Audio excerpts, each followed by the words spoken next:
Today, after the by-elections, the three main party leaders say they've got something to celebrate. But has anything really changed? This is Politics Live.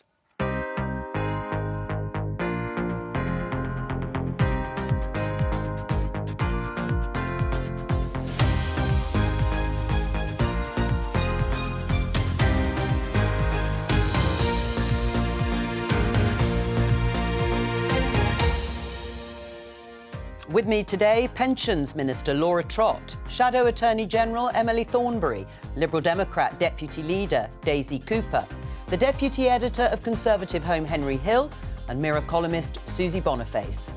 A bruising night for the Conservatives, but it could have been worse. The Tories hold on to Boris Johnson's old seat of Uxbridge. Westminster's been acting like the next election's a done deal. The Labour Party's been acting like it's a done deal. The people of Uxbridge just told all of them that it's not. This 25-year-old is the new Labour MP for Selby and Ainstey. His mother thinks he'll go far. He's going to do very well. I'm confident. Future Prime Minister? Why not? Why not? Never say never. Today is a day of firsts. I'm the first leader to say Labour, Selby and Ainstey, ever. But could Labour have done better? The Oxbridge result shows that when you don't listen to the voters, you don't win elections, and I think that's something for us to reflect on. And there's a big Lib Dem win in Somerton and Frome.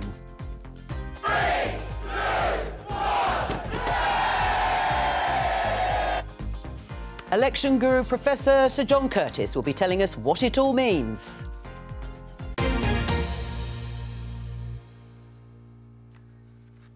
Well, let's take a look at some of the headlines overnight, starting with The Times. Sunak insists general election not a done deal after 2 defeats. Many pundits had predicted the Tories would lose all 3. The Independents say this: Sunak warned Tories are set to lose a hell of a lot of seats after by-election results. And this, finally, in The Sun, standing firm. Rishi hails victory as Boris's old seat is held, but Tories suffer 2 losses. Well, those are some of the headlines in the papers. Let's ask our guests how they would have written the headline after the by-election results. Starting with you, Laura, what would have been your thought in any headline? Well, look, it was a mixed set of results for us. Obviously, a great result for Steve in Uxbridge, and commiserations to Faye and Claire in Somerton and also in Selby. But I think, we've got a job to do. We know that after the last couple of years to regain trust of the electorate. That's what we're doing. Got the Prime Minister's 5 priorities. We're working on those. But what I think is also clear from these set of results is there's no overwhelming love for Starmer. This is not, it's not a done deal, as the Prime Minister said, the next election. So I think, we've all got a lot of work to do, but we think, we can make the case to the electorate and regain that trust. Well, that was a long headline, Laura. Emily, your headline thought after the by-elections? Well done, Keir. Commiserations, Danny. More work to do. That's Danny in Uxbridge and South Ruislip. And for you, Daisy? Another stonking win. The Lib Dems are back in the West Country. Oh, well, that's more like a headline, I suppose. What about for you, Henry? There's no ULEZ outside London. Ultra-low emission zone, Tories very catchy. Toast. Tories are toast? Tories are toast, but Labour is resting on its laurels. What do you say to Tories are toast? Despite the fact that you held on in Uxbridge and South Ruislip, what do you say to Susie? Well, I mean, we can see, where Labour are in charge, the electorate have rejected them, right? We've seen a foreshadowing of what Labour would be like in government with ULEZ, putting an unfair tax on the people who can least afford it, and people have rejected that. So I think where you have a choice to make about where Labour have been in charge, people have said, no, they don't want that. They want the Conservatives to represent them. And we now need to work hard on delivering things for the people in Britain, like cutting inflation, like growing the economy, like cutting the debt, cutting the waiting list and stopping the votes. Well, before I get Emily's response, Henry, is that how you would see it? Is it really all about the ultra-low emission zone? There was no love for Rishi Sunak, was there, on the doorstep, according to his own candidate, or now MP?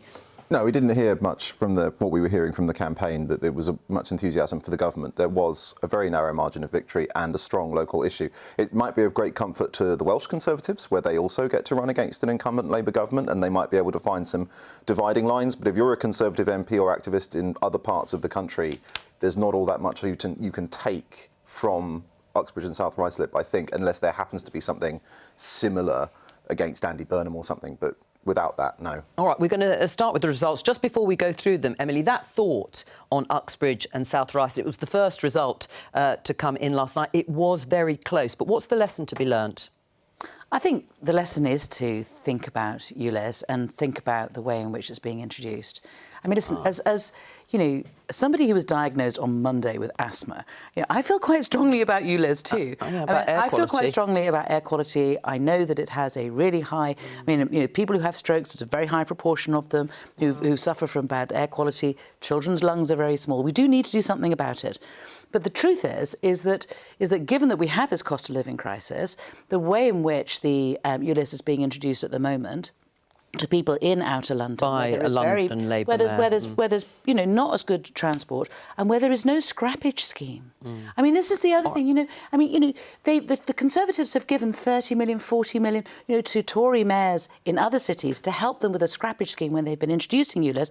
We don't have one in London. Well, we're going to come back. So people can't change their cars and get compensation in the same way. Have been subsidised to the tune of billions of pounds in London, but it's and I think. Sorry, I'm talking about the scrappage scheme. No, but the scrappage scheme is particularly important because if we want to change people to get rid of their old cars and get new ones, they need help. All right, well, the Conservatives have been saying this for months and months, and nobody has listened.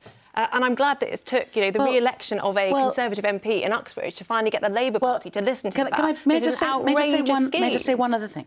Which is, given that the Conservatives ran this by-election as vote for us and we will stop ULEZ, it's very difficult for them to then extrapolate that to, a result in some way that applies across the country, because it is only about ULEZ. And we are saying that we will, that we're asking Sadiq to think again about the way that ULEZ is being rolled out. It's not just, but it's really important. It's not just about ULEZ, though. It's about what happens when you have a Labour government, that they impose a tax on people that can least afford it. But Sadiq Khan's legal responsibility to reduce air quality was imposed by your government. Conservative government. And air traffic, unfortunately, air pollution is 50% of that is from traffic. If he wasn't going to cut traffic in order to produce air pollution, he would have to cut things like construction and industry. I'm going to stop it there, Laura, because we're going to come back to this and return to it, because it's obviously a big issue in of itself, and we can analyse what we can take from that result in Uxbridge and South Ruislip in terms of general policy for both the main parties. Let's just show you. First of all, Uxbridge and South Ruislip. The Conservatives held it against some of the predictions. Steve Tuckwell there, who very much said it was about the ultra-low emission zone, a majority of just under 500. It was tight, and there was a recount, actually, quite early on. Let's have a look at the next by-election result that came in, which was Somerton and Frome in Somerset. Well, the Liberal Democrats called that within minutes of us actually going on air, and not long after the polls had closed. And Sarah Dyke, indeed, the favourite, the Liberal Democrat, won it, stonking majority there of just over 11,000 over the Conservative Faye Purbrick. If we go on to the final result from last night, Selby and Ainstey in North Yorkshire. A historic win for Labour in Keir Mather, nearly 16,500, a majority of just over 4,000 over the Conservative there. Let's talk to Sir John Curtis.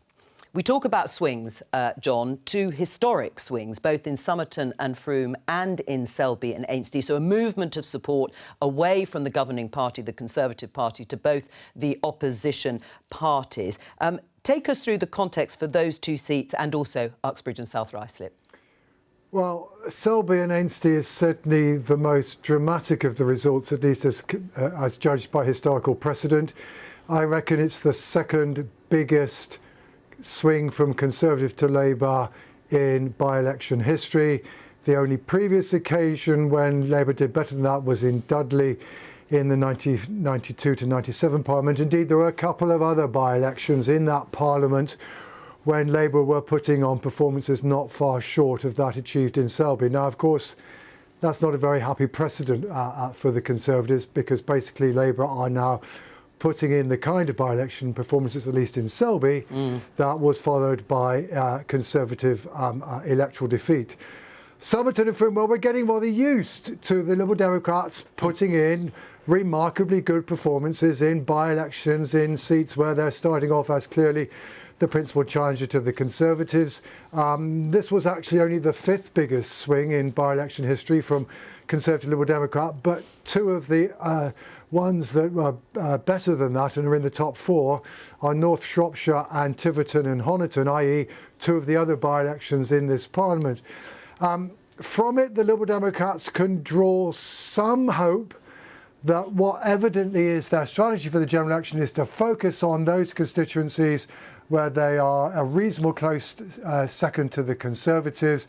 They profit from the Conservatives, what they hope will be continuing electoral difficulties, and that will enable them to pick up a number of Conservative seats and thereby increase their parliamentary representation. Yes. What doesn't seem to be an ambition for the Democrats, however, is to turn these by-election victories into broader support for the party and getting it back to the kinds of levels of national support that it enjoyed up to 2010. Now, Uxbridge. Now, the interesting thing about Uxbridge, of course, is that you've already been talking about Ulez, is that the Conservative victor himself, Mr. Tuckwell, did not suggest that this was in any way evidence that voters, at least in West London, were beginning to warm to this Conservative administration, but he said it was all to do with Ulez. Now, if that's right, and that therefore what happened in Uxbridge is the exception rather than the rule, then we've got to be careful about extrapolating how far this can go. Now, sure, some people are saying, well, this shows at least when perhaps the Conservatives have a local Labour administration to campaign against, they might be able to exploit that. But I think we should remember, in much the same way as the Liberal Democrats can focus their resources in by-elections and do much better in by-elections than they can do in a general election when their resources are bound to be thinner. Equally, it's more difficult for parties to get voters to focus exclusively on local issues when there's a big national campaign going on, as in a general election. So to that extent, at least, we should be careful about drawing too much from what might be the exceptionalism of Somerton and Uxbridge, as opposed to the general trend that they broadly signify. What about the message to Rishi Sunak and Keir Starmer? Well, I think the message to Rishi Sunak is that he had a big task in front of him 24 hours ago, and he's still got a big task in front of him. Essentially, the pathway to any prospect of Conservative recovery lies above all in 1, turning around the economy to get living standards to be improving, and 2, to get public services back on their feet, above all the health service.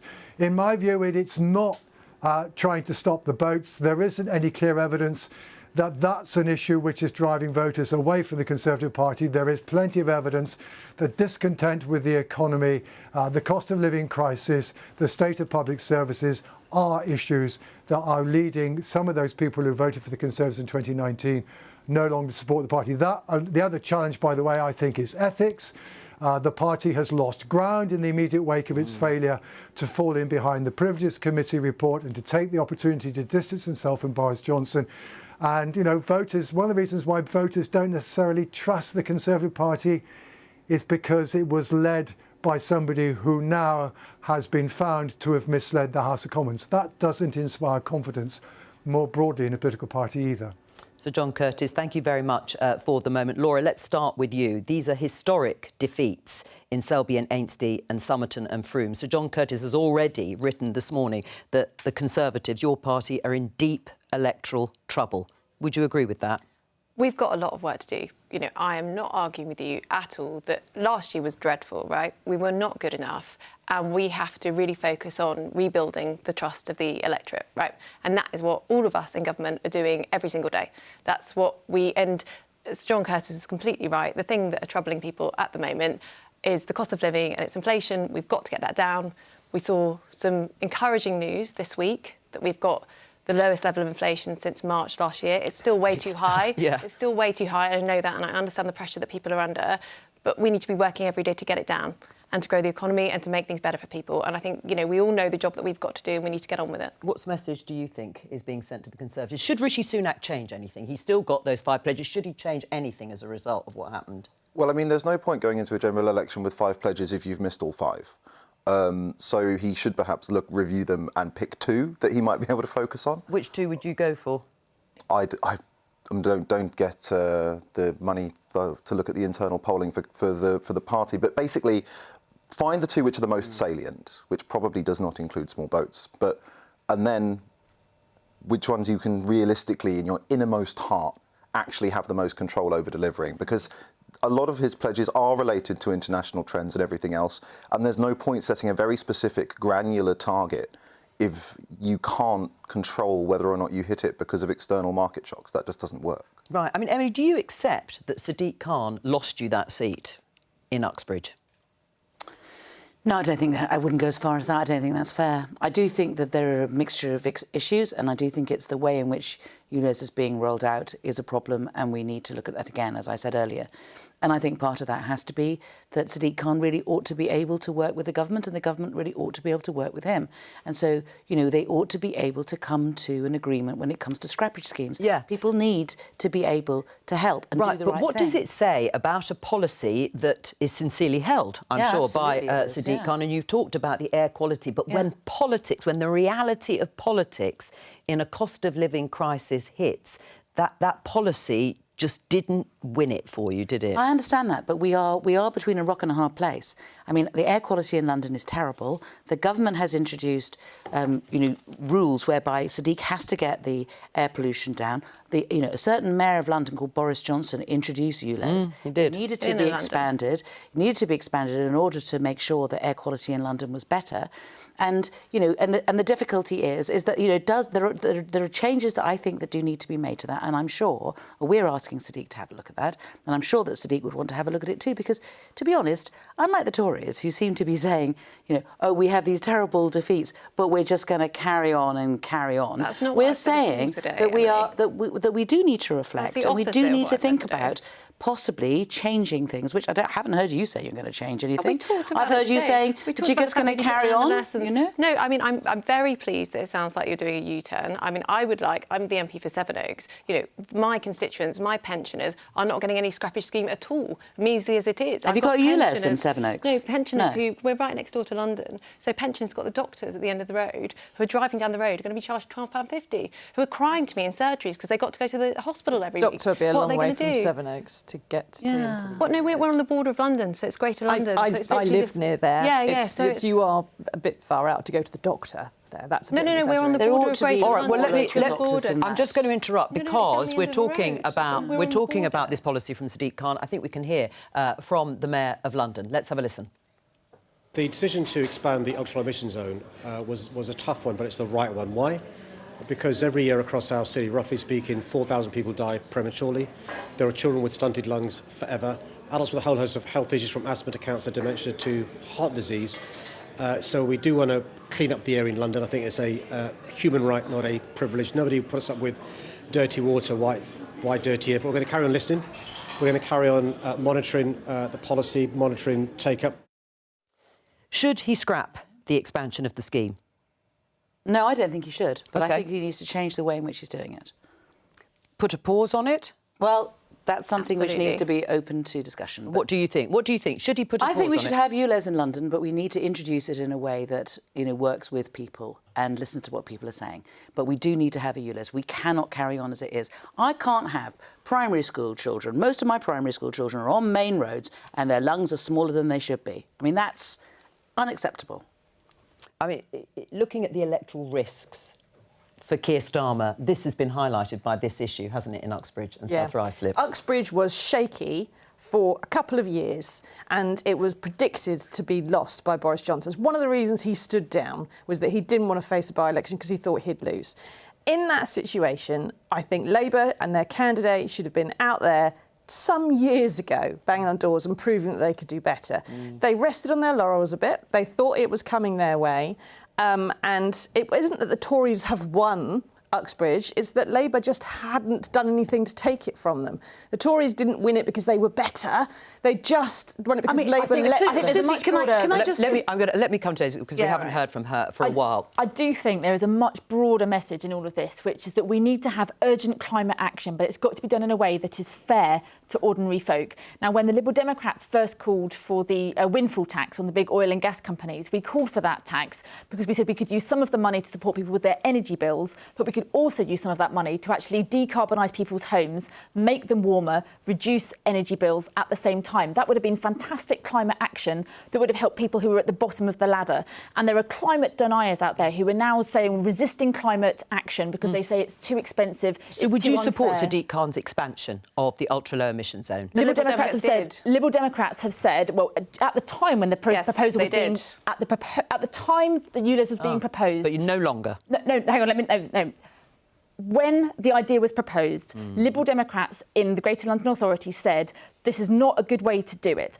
Caroline Pidgeon said at the time there needs to be a way of monitoring which cars are the most polluting and how far they travel to tackle precisely that point that you said your constituents are facing. We called for him to use the most up-to-date technology to monitor how far people would have to travel into the ULEZ zone, and we begged him to do that, and he didn't. I have also asked the Conservative government to put a scrappage scheme in place because some of my constituents in St Albans do also have to drive in or will have to drive into the expanded ULEZ zone for caring or for work. And the Conservative government has said no to supporting with a scrappage scheme. So actually, it's a bit of a plague on all of your houses. All right, well, look, may I say one last thing on this? Otherwise, it's a whole programme on the ultra-low emissions zone. No, but just on Uxbridge, it has never been Labour. I mean, it has never been Labour. So, yes, we were... But Emily, you were expected to take it on a 7.5% swing. Never been Labour. So it still would have been absolutely historic if we had won it. Yes, the Tories were running out of road in relation to Uxbridge, but nevertheless, it had never been Labour. So it would. It was very close, and we certainly hope we're going to win it. Henry, what about the idea of tactical voting? There's quite a lot of evidence to support the fact that that went on in spades in these by-elections last night, a real problem for the Conservatives.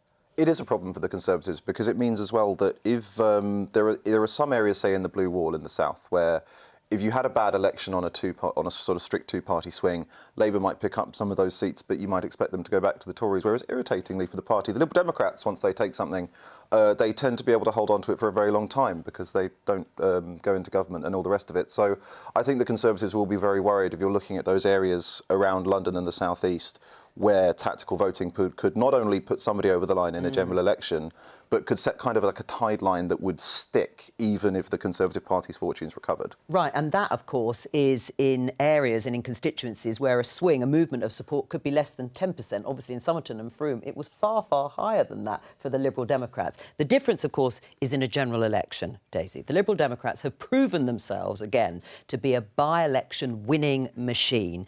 But that takes you to 15 seats, I think, in the current tally. When it comes to national elections, your support is still at 11%. It doesn't and it isn't reflected in national polls, is it? Well, I campaigned in St Albans for 3.5 years before I was elected, and at that point my party was either at 8% or 24%, and it made absolutely no difference to the overall outcome.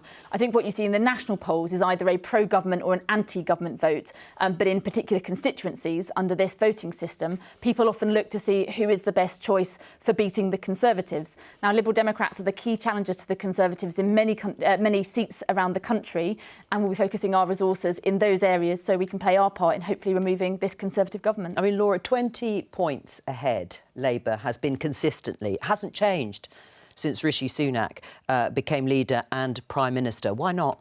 Well, I mean, they lost their deposit in Somerton and Frome, which I think is interesting. That you're not... that the electorate are not sold on Keir Starmer, right? Even this week, last weekend, he said he couldn't sign up to the inflation target. But the answer to my question on the fact that Rishi Sunak said he would be a different kind of Prime Minister, that he would be able to transform the fortunes. He didn't use those words, but that was the implication with his pledges to be a different kind of government. There's just no evidence of it. The polls are still saying 20 points ahead, and Selby and Ainsty in North Yorkshire, not typical Labour territory, and you've been trounced. I think we've had a really difficult year last year, and we've got a huge amount to do, right? But I think what is clear is the public isn't sold on Keir Starmer. And I think that's really important because we are setting out our stall. We're showing that we're making progress. We're showing we're making progress. We're showing we're making progress on the people's priorities, which are what we're trying to do as a government, which is getting down inflation. We saw that's some movement this week, not enough, but some in terms of growing the economy. We had the huge investment from Tata this week in the Gigafactory. That's a really big achievement for the government. We passed the illegal migration bill this week as well. We're showing real progress. And we think if we carry on doing that, if we show energy to try and change people's lives for the better, then we will win back people's trust and that will win back the vote. You're going to carry on doing what you've been doing, which is put you 20 points behind. Just keep going. What a great idea. Hang on, Emily. In Somerton and Frome, the Conservatives put out a leaflet with a 6-point plan. It didn't mention the cost of living or the NHS once. Now, if that isn't a government that is out of touch, I do not know. I'm sorry, Daisy, you what is. cannot say that we have not been talking constantly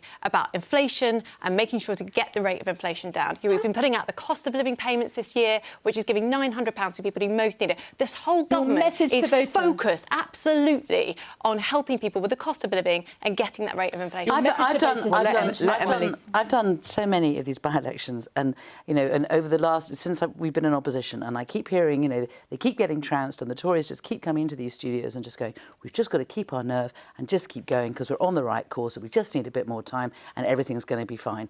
And frankly, that's fine by me. You don't want to listen to the public, you don't want to change, fine. We will remain 20 points ahead, and hopefully we will win the next general election. What do you say, though, about the lack of enthusiasm for Keir Starmer? I mean, is a repeated refrain. We showed last night in the by-elections programme, all three leaders have negative personal poll ratings. Rishi Sunak's is the worst by quite some margin. But Keir Starmer still has negative poll ratings. Why? I think that as people get to know Keir, they know that they have somebody who is steady, who is reliable, who is thoughtful, who has a clear idea of where he wants to go and where he wants to bring the country. He has changed the Labour Party. He can change the country too for the better.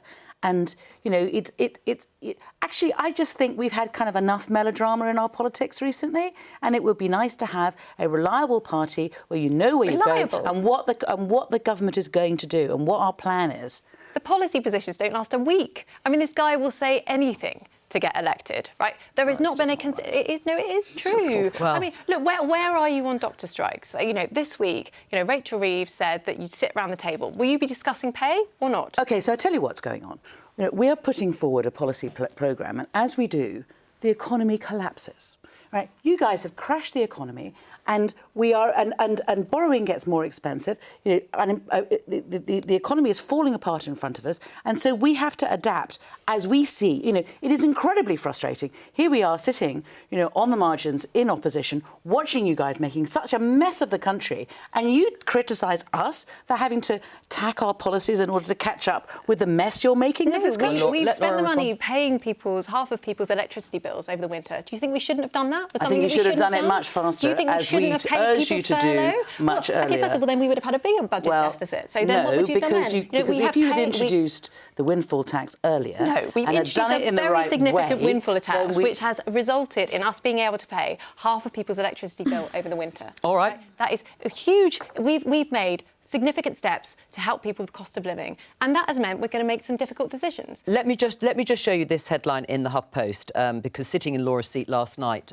Henry, was Johnny Mercer, the Veterans Minister. He says he slammed over in-betweeners jibe at new Labour MP. The Tory minister said voters want politicians who know what it's like to live, work and raise a family, because Keir Mather, the MP for Selby and Ainsty, is just 25. What did you make of what Johnny Mercer said? I mean, we've had great politicians in this country who were much younger than 25. And I think, if anything, frankly, it's strange. If you think a generation ago, a 25-year-old would probably have had experience of work. They probably would have a family. And now, instead, we're at the point where I think a few months ago the government was considering whether or not to deprive people 25 and under of the right to carry a passenger in their car on their driving licence. So, no, I think it's perfectly fine for a 25-year-old. And if it is the case that 25-year-olds are less likely to own a home and have a family and all the rest of it than they used to, well, that's something that we need to change. Is 25 too young? No, it's not. Right.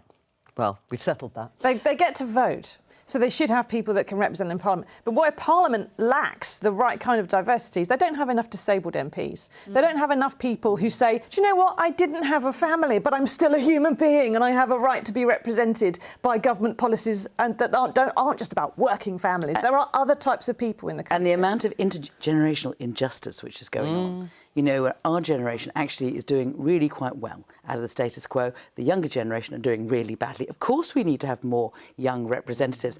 And, you know, this lad is great, you know, and it's going to be a great voice for his era.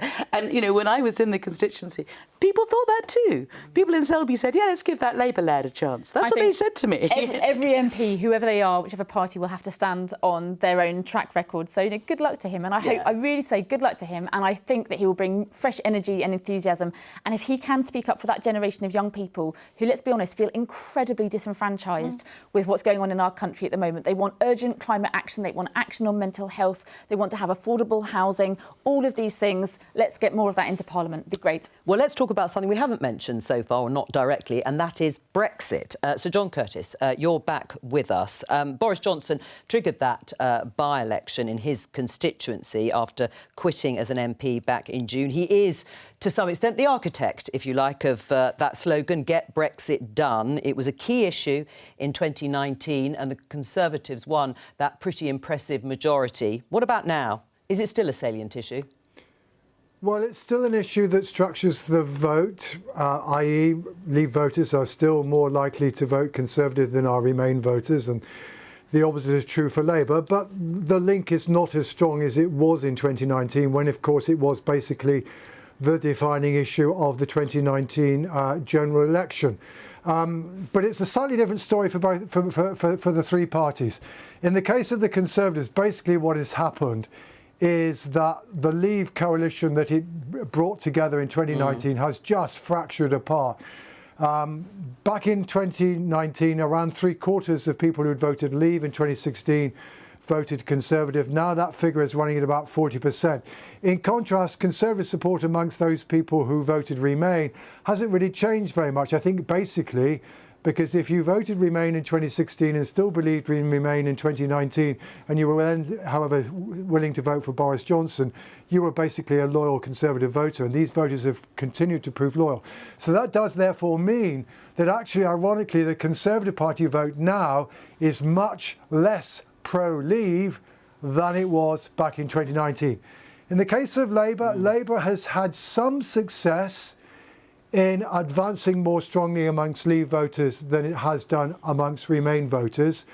But that has to be put aside alongside the fact that, one, Labour is by far and away the most popular party amongst younger voters who've come of age since 2016, and they are virtually all pro-Remain.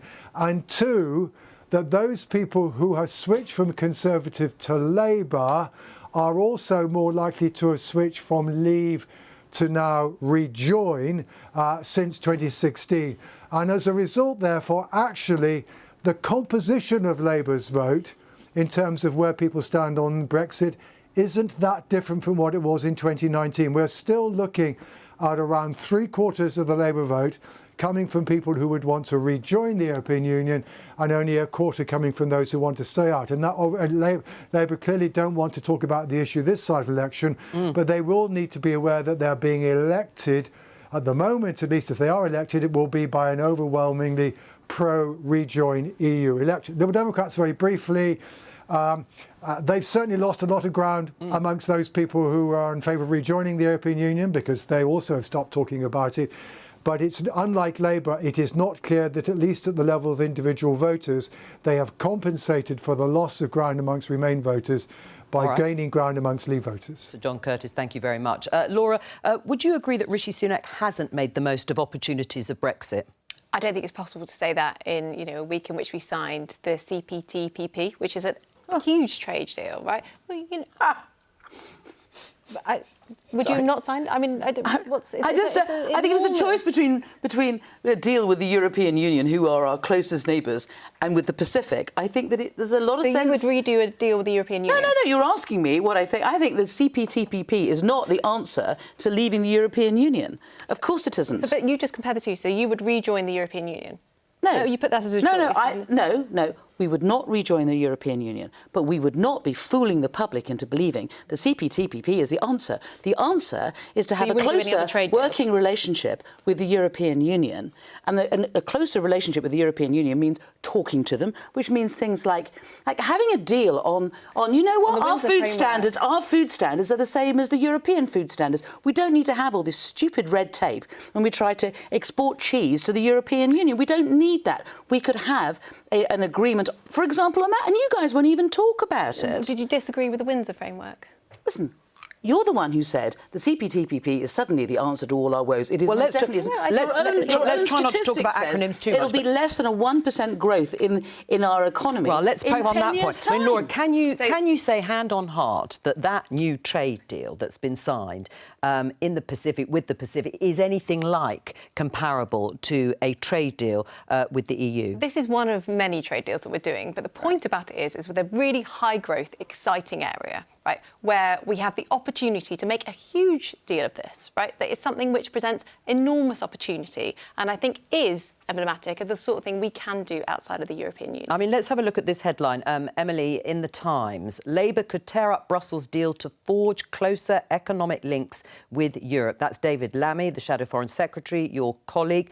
Are you going to renegotiate that deal with Europe? Within the deal that Boris Johnson signed on Christmas Eve, you may remember, that had all kinds of holes in it. But one of the things it had was that any government, whether it was Conservative or Labour, was going to have to look again at the deal, and I can't remember when it is, but it would be after the next general election. So if we were to be given the great honour of looking after this country in government, we would need to go back to the European Union anyway and look again at the deal and renegotiate. That's what any government would need to do, and we think there are lots of things that we can do. Veterinary agreement being at the top of the list. Right, but you are going to broadly renegotiate something I presume you would be in huge support of, Daisy. You'd be backing Labour's line on this. Well, we're the only party, the Liberal Democrats, to set out a four-stage plan to build a closer relationship with the EU. Right. That starts with rejoining a number of different individual EU programmes to do with science or the Erasmus scheme, which would be good for young people who... To eventually rejoin the single market. Our next stage would be to renegotiate the current deal because, you know, there are small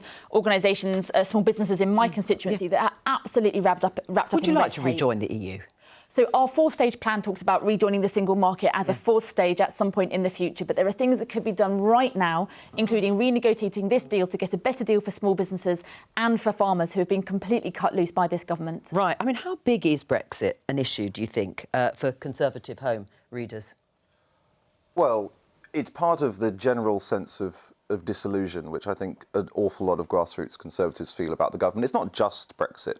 There's a general sense that after 13 years in office, which is as long as New Labour ever got, they haven't changed the country very much. But a big part of that is, I suppose, the sense that they haven't managed to make as much of Brexit as they might, that the process of leaving was very badly handled. You've obviously got the ongoing problems with Northern Ireland and the kind of unravelling of the government's stories about the Windsor framework.